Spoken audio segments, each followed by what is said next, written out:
اعظم عارف ایسی سمجھ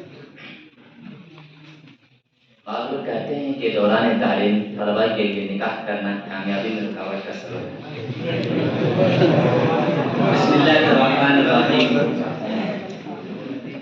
بیک وقت تعلیم اور ازدواجی زندگی نوجوان جاری نہیں رکھ سکتے۔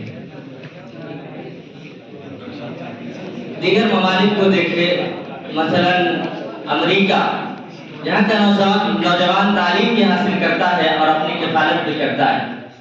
اس کے علاوہ نوجوان لڑکیوں سے تعلقات عشق بھی استوار کرتا ہے، پھر حیوانی طریقے پر جن سے تقاضے بھی پورے کرتا ہے۔ شادی میں ان تمام چیزوں کے علاوہ اور کیا چیز باقی رہ جاتی ہے سوائے احساس کی پاکیزگی اور زمین کی طہارت کی؟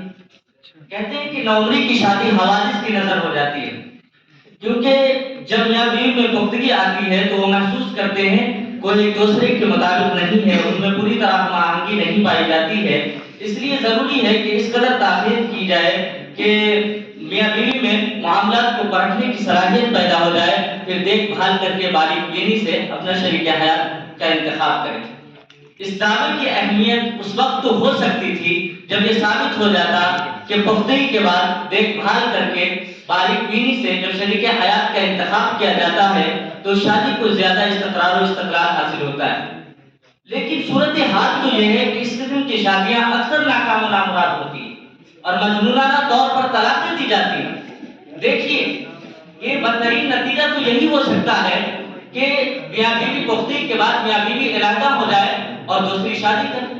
دیکھیے اعداد و شمار کیا کہتے ہیں۔ اعداد و شمار تو یہ بتاتے ہیں کہ مصر کے دیہات میں جہاں نوعمری کی شادیاں ہوتی ہیں وہاں طلاق کی شرح امریکہ کی شرح طلاق سے بہت کم، جبکہ امریکہ میں دیکھ بھال کر کے بالغ بینی سے شریک حیات کا انتخاب کیا جاتا ہے۔ نوجوانی میں شادی کے بہت سے فوائد ہیں۔